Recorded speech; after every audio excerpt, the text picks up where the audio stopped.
বেশ কিছুদিন আগে হনুমানের তাণ্ডবে মানুষের জনজীবন বিপর্যস্ত হয়ে উঠেছিল রামপুরহাট শহর এলাকায়। অন্যদিকে তার উল্টো ছবি দেখা গেল।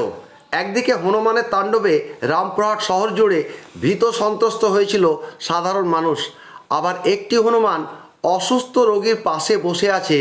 এক আজব কাণ্ড। বীরভূমের রামপুরহাট শহরের একটি বেসরকারি নার্সিংহোমের সামনের ঘটনা। দেখা যাচ্ছে যে এক ব্যক্তিকে স্ট্রেচারে নার্সিংহোম থেকে বের করে নিয়ে আসা হচ্ছে। সেই সময় হঠাৎই উপস্থিত হয় একটি হনুমান। যখন স্ট্রেচারে করে বেসরকারি নার্সিংহোম থেকে রোগীকে বের করা হচ্ছিল, ওই সময় হঠাৎই একটি হনুমান এসে স্ট্রেচারের উপর উঠে বসেই অসুস্থ ব্যক্তির স্ট্রেচারের পাশেই বসে হাতে হাত বোলায় অসুস্থ পেশেন্টটির। হনুমানটিকে দেখে হাত জোড় করে প্রণাম করে এবং বেশ কিছু কথা বলতে দেখা যায়। এই দৃশ্য দেখার জন্য উপচে পড়া ভিড় দেখা যায় বেসরকারি নার্সিংহোমের সামনে। ওই বেসরকারি নার্সিংহোমের সামনে বেশ কিছুক্ষণ থাকার পর হনুমানটি চলে যায়।